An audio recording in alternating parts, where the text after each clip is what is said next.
እንደምንም ጥርሴን ነክሼ እህቴን ቀበርኳት።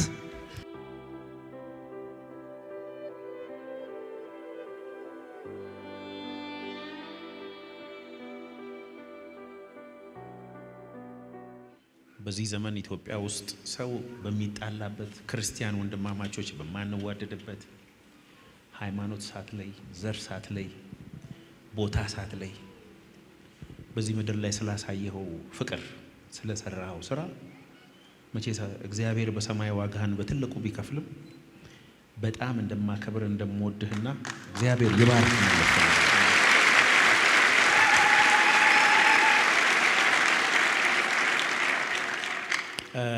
ጥያቄ 1 ዛሬ ጋዜጠኛ ነኝ።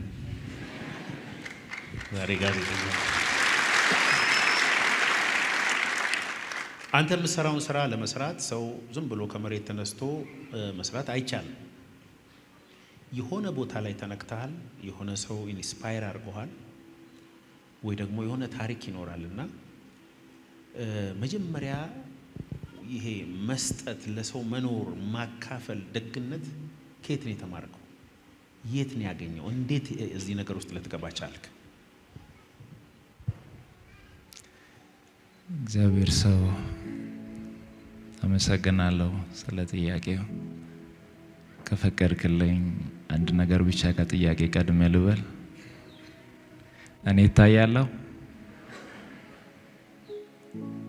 እኔን የሚያዩ አይኖች፣ እኔን የሚያውቁ ሰዎች፣ ስለ እኔ ምንም የሚወራው ታሪክ የለም። ታሪክ የእግዚአብሔር ነው።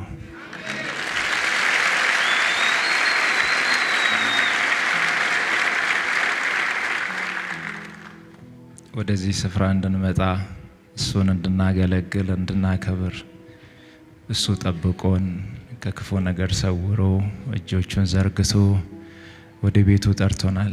ያለ እግዚአብሔር ምሕረት፣ ያለ እግዚአብሔር ቸርነት እዚህ መገኘት አንችልም። ለዚህ ሰዓት ያበቃንን የረደነን እግዚአብሔርን እስቲ አንዴ ቆመን እናመስግን።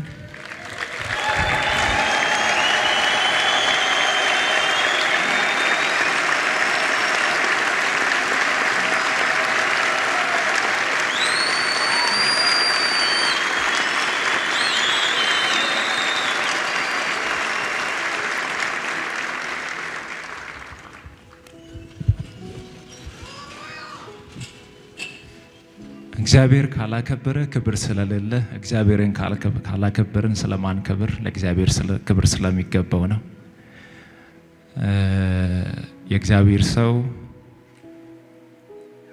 አንተን የመሰለ የእግዚአብሔር አገልጋይ እግዚአብሔር በዚህ ምድር ስለሰጠን እግዚአብሔርን አመሰግናለሁ።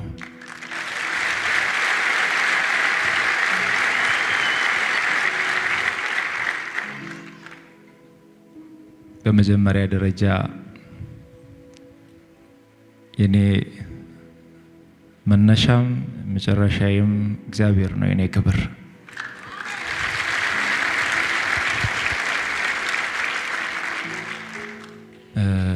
ይህንን አገልግሎት ሲጀምር እግዚአብሔር ስለመረጠኝ በእግዚአብሔር ጥሪ ነው።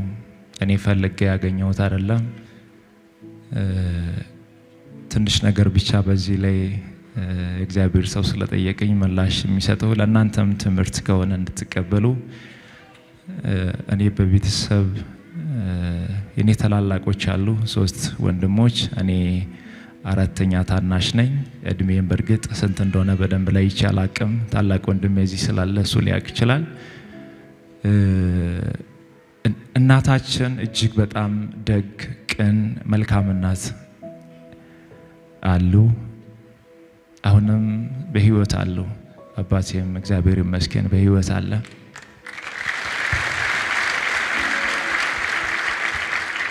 እኛ ቤት ውስጥ መልካምነትን፣ በጎነትን፣ የእግዚአብሔርን ስራ እያየው ነው ያደግኩት። እኛ ቤት መኖሪያ ቤታችን አባት እናት የሚኖሩበት መንገድ ዳር ነው። በዛ መንገድ ዳር ፊት ለፊት ላይ ወደ ገበያ የሚወስደው መንገድ አለ።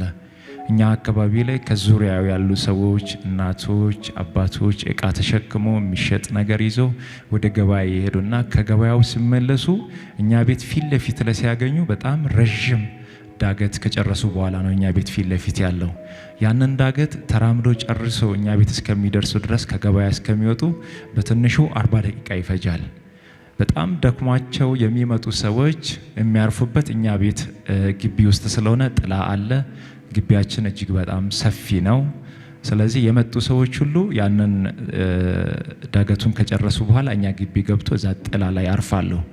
ስለዚህ ደክሟቸው አልቧቸው ተጣምተው ተርቦ የሚመጡ ሰዎች የማርፉበት ቦታ ስለሆነ እናቴ ያንን መንገድ ደክሟቸው የሚመጡ ሰዎች ውሃ እንዲጠጡ በጀርካን ውሃ እዛ ቦታ ላይ ታስቀምጣለች። ውሃው የሚገዛው 20 ሳንቲም ነው። ሃይላንድ አይደለም፣ የቧንቧ ውሃ ነው የሚገዛው። ያ ውሃ ይቀመጣል። ማንም ሰው እኛ ግቢ ሲመጣ እዛ ጥላ ላይ ያረፈ ሰው ያንን ውሃ ጣጥተው ረክተው ጸልየው አመስግነው ይሄዳል።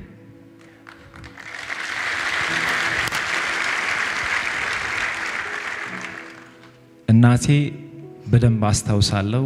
በቤት ውስጥ ከውስጥ ሆና ከውጪ መጥተው ውሃ የሚጠጡ ሰዎች እናቴ የተራቡ ሰዎችን እንዲህ አይታ ነው መለየት የምትችለው። ይህ ጸጋ ተሰጥቷታል። የተቸገረውን ሰው እናቴ አይታ የመለየት ጸጋ ያላትና ውሃውን እየጠጡ አንዳንድ ጊዜ ተርባችሁ ታውቃላችሁ። በጣም ተርባችሁ ካወቃችሁ የተራበው ሰው ብቻ ነው ይህንን ስሜት የሚረዳውና ባዶ ሆድ ላይ ውሃ ስትጠጣ ያንቃል አይደል? አይወርድም ውሃው ራሱ እኮ ውሃውን ባዶ ሆድ ላይ ሲጠጣ ውሃው መውረድን ቢስል ያንን ሰው እናቴ ጠርታ ጓዳ ታስገባና ቆጮ ቅጣ ካለ እንጀራም ከሌላ ቆሎም እኛ ቤት በልቶ ጠግቦ ጠጥሶ ይወዳል።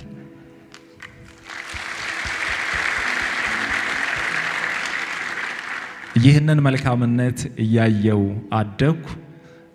ያው ህይወት ቀጠለ። ቤታችን በበረከት ሞላ።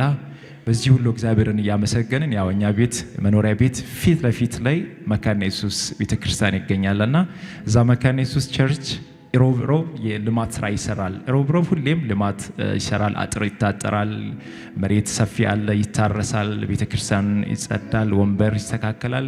ያንን የሚሰሩ የቤተክርስቲያን ሰዎች እዛ ቦታ ላይ መጥቶ ቀን ሙሉ እየሰሩት ሲውሉ ሌላ ማንም ሰው ቡና አያፈላም። ሌላ አካባቢ ያሉ ሰዎች ምግብ አይሰሩም። የተሰራ ምግብ ካለም ሰው ይጠቀማል።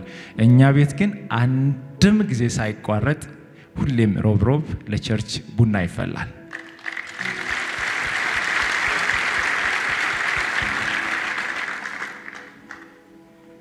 ከዛ እግዚአብሔርን እያገለገልን በእግዚአብሔር ቤት ነው ሁላችንም ያደግነው። መጨረሻ ላይ በእንደዚህ አይነት ሁኔታ እያገለገልን ቀጠልንና የሆነ ጊዜ ላይ ድንገተኛ በረከት የኛን ቤተሰብ ያገኛል። ድንገተኛ በረከት ያው በረከቱ ምንድነው? እኛ ቤት ቅድም እንዳልኳችሁ መንገድ ዳር ስለነበር ትልቅ መኖሪያ ቤት አለን፣ ሱቆች አሉ፣ ቡና አለ፣ ትልቅ ማሳ ነው ያለውና አንድ ይሄ አስፋልት መንገድ ሲያልፍ የኛን ማሳ ሙሉ በሙሉ አንስቶ አለፈ። መኖሪያ ቤቱን አነሳ፣ ሱቆቹን አነሳ፣ የክራይ ቤቶችን አነሳ፣ ቡና ተነሳ። ያለው ነገር ሁሉ ሲነሳ እዛኔ ክፍያ ይከፈላልና ብዙ ሚሊዮን ብሮች ይከፈላሉ። የተከፈለው ሚሊዮን ያንን ሁሉ ብር ቤተሰብ እኔ በጣም ስለሚወደኝ በጣም ስለሚያምኖኝ ያንን ሁሉ ንብረት ያንን ሁሉ ሀብት አብነት አንተ ተቆጣጠር ተብዬ ያንን ሁሉ ሚሊዮን ብር እኔ ነበርኩ የሚቆጣጠረው። እኔ ሰርቼ ባመጣሁት ነው ለቤተሰብ የሚያስፈልገውና መንገር ማደርገው። ብዙ መኪናዎች ነበሩ፣ ብዙ ቤቶች ነበሩ፣ ብዙ ንብረት ነበር፣ ብዙ ሞተር ሳይክሎች ነበሩ። እግዚአብሔር ይመስገን ጥሩ ሁኔታ ለእግዚአብሔር ባረከኝና ትንሽ በሀብት ተመካው። ሁሉ ነገር በአንዴ ሲመጣም አስቸጋሪ ነው። አንድ ጊዜ መኪናውን ወስጄ አንዱን አቆምና ሲደብረኝ ሌላውን መኪና አስነስቼ ሄዳለሁ። መኪናውን የሆነ ሳለ አምጥቼ አቆምና ሞተር ሳይክሉን አስነስቼ ሄዳለሁ። እግዚአብሔር አይቶ ይህ ገንዘብ ሊያጠፋኝ እንደሆነ ተረዳና 6 ወር አልሞላም አረጋጋው። ሀብቱ ተረጋጋ፣ መስማር እንዲይዝ አደረገ ማለት ነው። ሀብቱ ተረጋጋ ስላችሁ መኪናዎች፣ ቤቶች፣ ሞተር ሳይክሎች፣ ብዙ ንብረት በአንዴ ዜሮ ሆነ። ዜሮ ሲሆን ቤት ገባው። እኔ ቤት ገባውና ያው ከስሬ ማለት ነው። ምንም ነገር የለም፣ ባዶ ነው። በእኔ ምክንያት ቤተሰብ አንገት ደፋ። ወንድሞቼን አንገት አስደፋው። እናቴን አባቴን አንገት አስደፋው። እኔም አንገት ደፋው። እንደው አንገት ደፍቼ ብቻ ቢቀር ምን ችግር አለ? ከተማ እየወጣው ከጓደኛ ጋር ሻይ ቡና እያልኩ አንገት መድፋት እኮ አንዳንዴ ጥሩ ነው። ለብሳችሁ መውጣት፣ ለብሳችሁ ከጓደኛ ጋር ለብሳችሁ ለቅሳችሁ ሰርግ መሄድ እኮ ጥሩ ነው። የኔ በጣም ከባዱ ቻሌንጅ አንገት የመድፋት ጥግ ያለኝ ሁሉ ነገር ሲያልቅ ልብስ አውጥቼ እሸጣለሁ።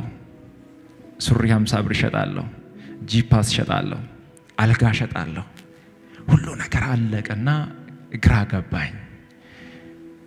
በሆነ አጋጣሚ ላይ ወንድሞቼ 50 ብር ከሰጡኝ በጣም ደስ ብሎኝ ትላንት በነበረኝ ሀብት በነበረ ሰዓት ላይ የነበረኝ ጓደኞቼን ፈልጋቸው ሄድና ያችን 50 ብር እነሱ ሻይ ቡናውን ተጠቅሞ ምግብ በልተው ከጨረሱ በኋላ 50 ብር ምን መጠቀም እንደምችል በደንብ አጣርቼ ሻይ ቡና ጣጥቶ ምግብ በልተው ጨርሰው ጥግ ላይ በተቀመጡበት እኔ መጣና ጥግ ላይ ቁጭ ብዬ መኪያቶ ብዬ አዛለሁ።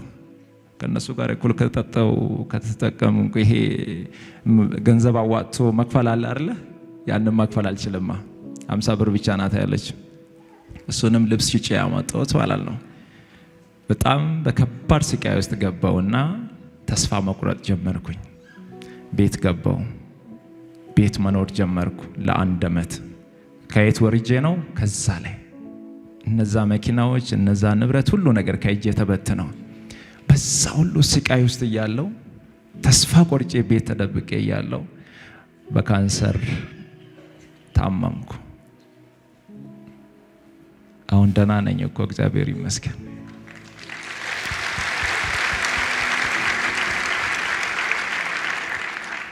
በካንሰር ታመምኩ። በካንሰር ሲታመም እግሬን ስለታመምኩ እግርህ ከጉልበት በታች ይቆረጥ ተባለ። እግሬማ አይቆረጥም ብዬ ከእግዚአብሔር ጋር መነጋገር ጀመርኩ። እንዲህ ብዬ እግዚአብሔርን ጠየቅኩት፣ እግሬን የምትፈውስ ከሆነ በእነዚህ እግሮቼ ቆሜ አንተን አገለግላለሁ አልኩት።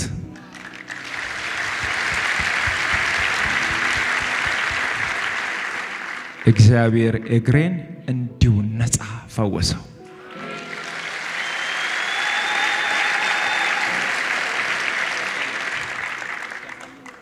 የሚታይ ከሆነ ይታያል። እዚህ ጋር የጠባስ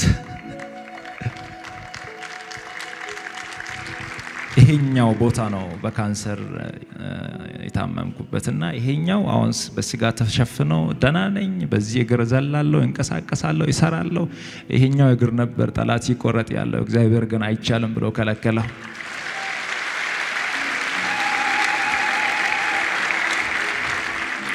በዛ ሁሉ ፈተና ውስጥ እያለው በጣም የሚወዳት እንደ አይኔ ብሌን የምጠነቀቅላት በጣም ሚሳሳላት ታናሽ እህቴ ነበረች። የኔን ጃኬት ትለብሳለች፣ የኔን ሹራብ ትለብሳለች። በቃ እኔ የሚያደርገውን ነገር ነው የምትለብሰው። በጣም ነው የምወዳት፣ በጣም ነው በቃ ጥሩ ቦታ የሚሰጣት። እሷን በጣም ትወደኛለች። ቤተሰቤ በጣም በቃ ሁሉም ነው የምንወዳትና አንድ ቀን የሆነች የሻይ ቡና ብር ማዘር ሰታኝ፣ ያችን ሻይ ቡና ብር ይዤ የሆነ ሆቴል ላይ ቁጭ አልኩና ደወለች እኔ ጋ። ማሙሽ ነው የምትለኝ። ማሙሽ እንዴት ነህ ስትለኝ ደህና ነኝ አልኳት። ልብስ የለኝም እኮ ለምን አትገዛኝም አለች። ገንዘብ የለማ ልብስ ለመግዛትና ሆቴል ላይ ቁጭ ብያለሁ። ማዘር 100 ብር ሰታኝ ነበር፣ በደንብ አስታውሳለሁ ጊዜውንና ልብስ ግዛልኝ ስትለኝ የሆነ ልብስ የሚሰሩ ነጋዴ ጓደኞች ስለነበሩ ከነሱ በዱቤ ለመቀበል እሷን ላለማሳዘን ስል ምንም ችግር የለም እኔ የኔ እናት እዛ መሳላ ነኝ ብዬ ቀጠርኳት። ከዛ ትመጣለች ብዬ ጠበቅኩ፣ ትመጣለች ብዬ ጠበቅኩ፣ ትመጣለች ብዬ ጠበቅኩ። ለካ እሷ አርፋለች እና እግዚአብሔር ይመስገን፣ እግዚአብሔር ይመስገን። ይህቴ ማረፏን ሰማውና ሆስፒታል ሮጬ ሲደርስ የነበረው ትንሽ ትንቀሳቀስ ነበረና እጄ ላይ አረፈች። ሌላኛው ፈተና ገጠመኝ ማለት ነው። ከዛ በኋላ ራሴን አላቅም በብዙ መንገድ ተጎዳውና እንደምንም ጥርሴን ነክሼ እህቴን ቀበርኳት። እግዚአብሔርን ግን እንዲህ አልኩት፣ እህቴ ስትሞት በልብ መምታማ ነበር የሞተችው። ወንድሜ እዚህ ያለ ወንድሜ ነጋዴ ነው፣ ብር ያለው ሰው ነው። ወንድሜን ላለማስጨነቅ ምንም ነገር አልነገርኩትም። አባቴ ገንዘብ ያለው ሰው ነው፣ በደንብ የሚታወቅ አባት ነው ያለኝ። ወንድሞች ያለኝ በብዙ የተባረኩ፣ እነሱን ላለማስጨነቅ የእሷን ህመም እኔ ተሸክሜ ነበር እና በልብ ህመም ምክንያት እንደታመመች ነግራኝ ነበር። ከዛሬ ነገ እግዚአብሔር ገንዘብ ሲሰጠኝ አሳክማታለሁ እያልኩ ሳላሳክማት አረፈች። እግዚአብሔርን ግን እንዲህ አልኩት፣ እኔን በህይወት የምታቆየኝ ከሆነ የታመሙትን አሳክማለሁ፣ እኔን በህይወት አኖረኝ አልኩት።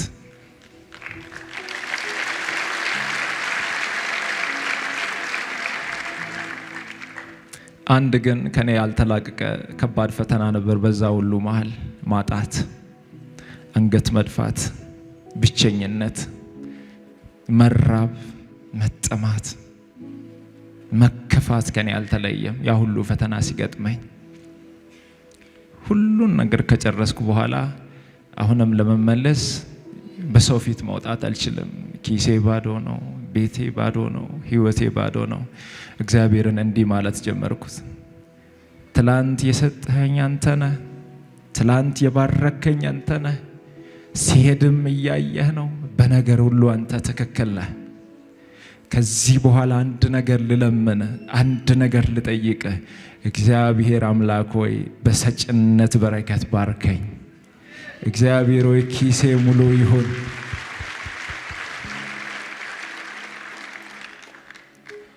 ኪሴ ሙሉ ይሁን፣ ቤቴ ሙሉ ይሁን፣ ጓዳዬ ሙሉ ይሁን። አሁን ባርከኝ። ካልባረከኝ አልለቅህም፣ ካልባረከኝ አልለቅህም። አንገት በደፋውበት ምድር አንገቴን ቀና ልታደርግ የምትችል አንተ ነህ። አንተን እተማመናለሁ፣ በአንተ ተስፋ አደርጋለሁ። አንገቴን ቀና አድርግ፣ እኔና እግዚአብሔር አንላቀቅም ብዬ አስጨነኩት። ሰላም ከለከልኩት። ቀንና ማታ ለሰው ብትናገሩ፣ ለሰው ችግራችሁን ብትነግሩ ሰምቶ ባልሰማ ሊያልፍ ይችላል።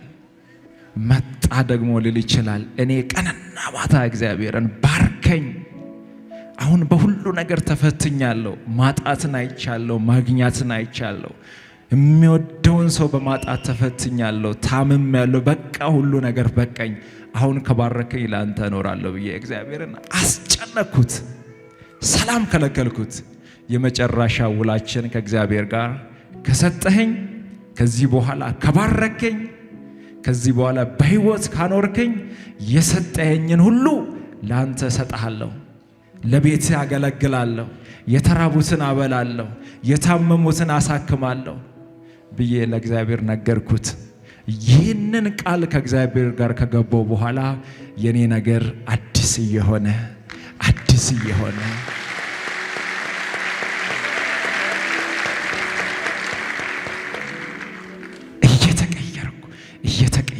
እየተቀየርኩ መጣሁ። ከዛ በኋላ ከቤት ማውጣት ጀመርኩ፣ ልብስ መልበስ ጀመርኩ፣ ኪሴ ውስጥ ገንዘብ መያዝ ጀመርኩ። ከዛ በኋላ ወንድሞቼ ገንዘብ አላቸው፣ አባቴ ገንዘብ አላቸው እኮ። እኔ ወደ እነሱ ፊት ምን ብዬ ልሂድ እኮ ነው የያዝኩትን የበተንኩ ሰው፣ ያን ሁሉ ንብረት ከእጄ ያጠፋው ሰው ምን ብዬ ወንድሜ ጋር ልሂድ? አዲስ አበባ የምኖረው ወንድሜ ጋር ምን ብዬ አባቴን ድጋሚ ሊጠይቅ አፈርኩ። እግዚአብሔር ከዛ በኋላ እጄን ባረከ። የነካሁት ሁሉ ይባረካል።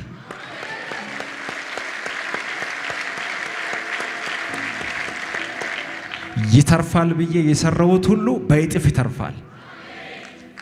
በአጭር ጊዜ ውስጥ እግዚአብሔር በብዙ በረከት ባረከኝ።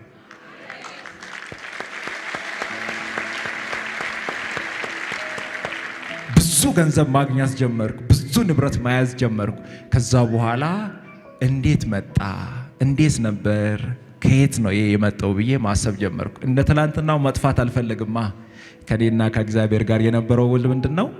ከሰጠኸኝ የሰጠኸኝን ሁሉንም ሰጥሃለሁ ነው። ከዛ በኋላ እግዚአብሔር ባረከኝ። ዛሬ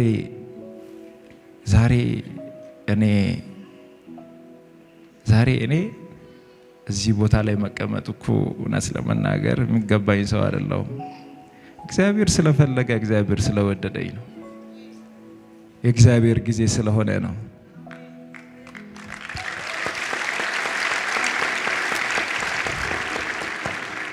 የኔ እህቶች፣ የኔ ወንድሞች፣ የኔ እናቶች፣ አባቶች፣ የእግዚአብሔር ሰው አንተም ዛሬ የምታዩት አብነት፣ ዛሬ ብር የሚሰጥ አብነት፣ ዛሬ የታመሙትን የሚያሳክም አብነት፣ ዛሬ የተራቡትን የሚያበላ አብነት፣ እግዚአብሔር ደካማውን አንስቶ መርዳት እንደሚችል ማሳያው ነው አብነት።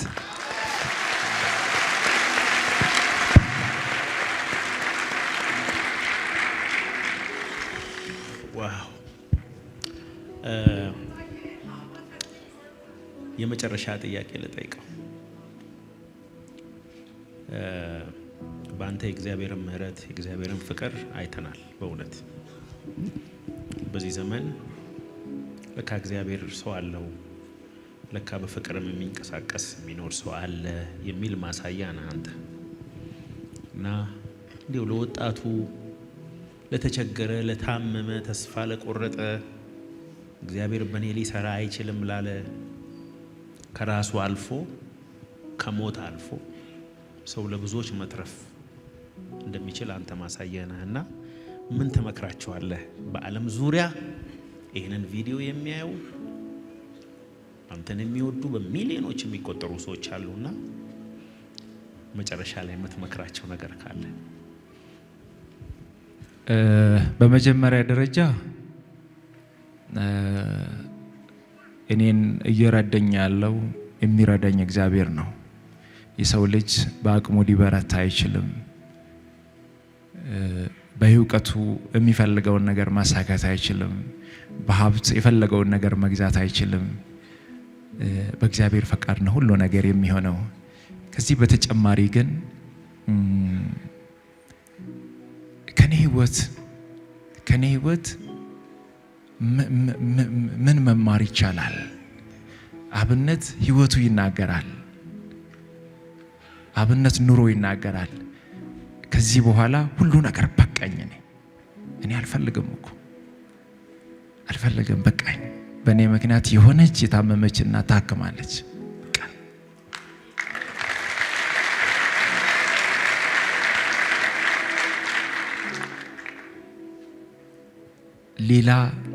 ሌላ ነገር እኔ አልፈልግም። ዘንጦ መልበስን አልፈልግም። ጥሩ ሆቴል መጠቀምን አልፈልግም። ዘመናዊ መኪና መንዳትን አልፈልግም። አይቻለሁ ሁሉንም ነገር። እኔ የሚፈልገው በዚህ ሰዓት ላይ ምንም ያላገለገልኩ ሰው ነኝ። ምንም ያልሰራው ሰው ነኝ። ገና ነኝ፣ ታች ነኝ። ብዙ መስራት እፈልጋለሁ። ብዙ ማገልገል እፈልጋለሁ። እውነት ለመናገር ወጣቱ ከኔ ይማራል ብዬ የሚጠብቀው ነገር የለም። ወጣቱ ከኔ ትምህርት ይወስዳል ብዬ የሚያስበው ነገር የለም። አንድ ነገር ግን ይታየኛል። አንድ ነገር ይገበኛል። አንድ ነገር እግዚአብሔር በእኔ ላይ እንዲሰራ የሚፈልገው ነገር አለ። እግዚአብሔርን እንጠይቅ። በእግዚአብሔር ፊት ዝቅ ብለን እንለምን። እግዚአብሔርን እናገልግል። እግዚአብሔር የወደቁትን ያነሳል። እግዚአብሔር የተናቁትን ያስታውሳል። እግዚአብሔር ከተጨነቁት ጋር ይሆናል። እግዚአብሔር የት ይደርሳል? አይረባም፣ አይጠቅምም፣ እሱ አይመጥንም እዚህ ቦታ የተባለውን ከፊት ለፊት ማቆም ይችላል። እኔ አንድ የተረዳሁት ይሄንን ነው። አንድ የተረዳሁት አንድ የሚገባኝ ነገር፣ አንድ ውስጥ የሚያምነው ነገር እግዚአብሔር ከተናቁት ጋር አብሮ ይሆናል።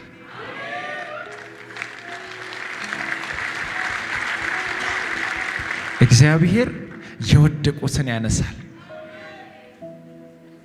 የእግዚአብሔር ሰው እኔ ከልቤ የማይጠፋው ቦረና የገጠመኝ ነገር ልንገርህ። ቦረና የሚባለውን አገር ሲሄድ በረሃብ የተጎዱ ወገኖች በዛ ጊዜ ላይ እንደው ከረደው እግዚአብሔር ከረደኝ እንደው 1 ደርዘን ሃይላንድ ውሃ ቢሰጣቸው ብዬ ነበር የሄድኩት። ታስታውሳላችሁ? የነካሁት ሁሉ ይባረክ ነበር።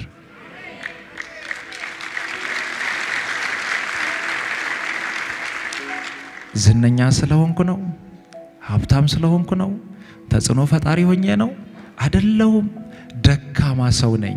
እግዚአብሔር ግን አቅሙን በእኔ ላይ ማሳየት ስለሚፈልግ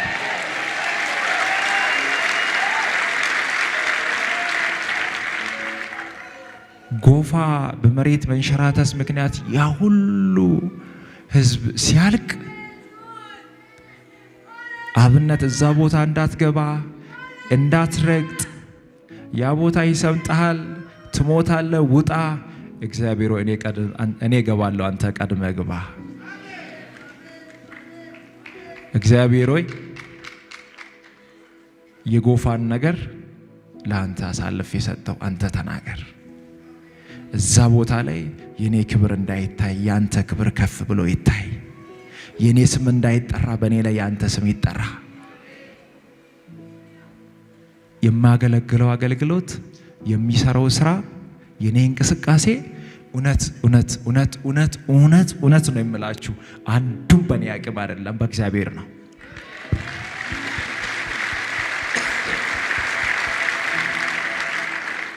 የእግዚአብሔር ጥላ ከኔ ላይ ከተነሳ የሚወድቅ ሰው ነኝ። በእግዚአብሔር እጅ መዳፍ ላይ ስላለው ማንም ጠላት ሊያገኘኝ አይችልም።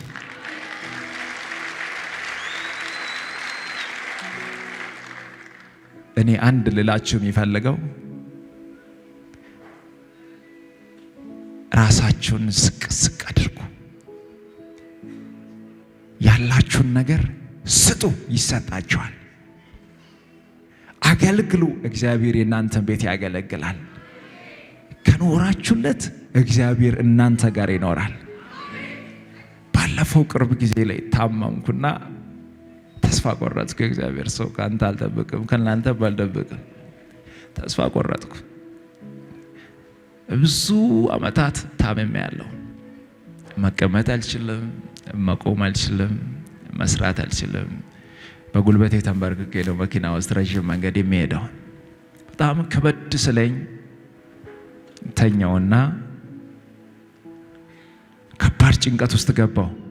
ከሰጠኝ ሁሉንም ሰጣለሁ ብዬ ያን ሁሉ ነገር ነግሬው እግዚአብሔር ባረከኝ። በብዙ በረከት በሞገስ ባረከኝ፣ በጸጋ ባረከኝ።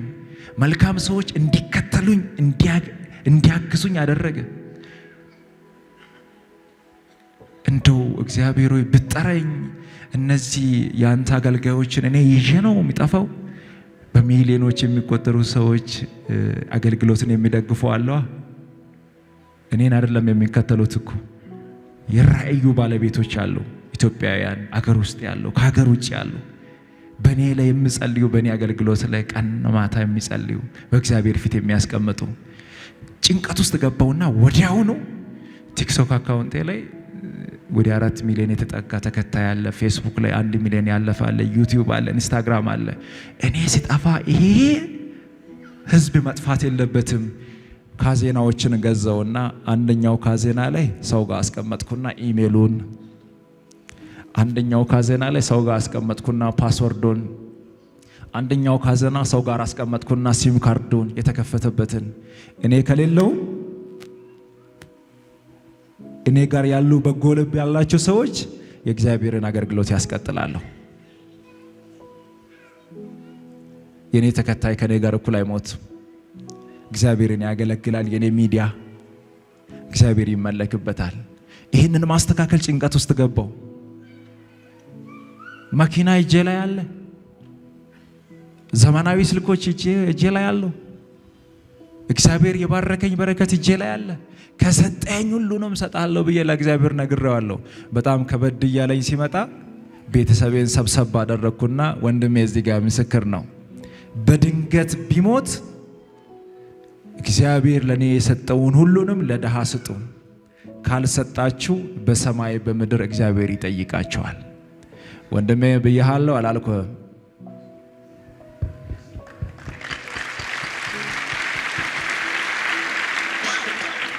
አሁንም እናንተ ምስክሮቼ ናችሁ። እግዚአብሔር ልጄ እፈልግሃለሁ ለሌላ አገልግሎት ብሎ ቢጠራኝ እንኳን እግዚአብሔር ለኔ የሰጠው ሁሉ ለድሃው ይሆናል።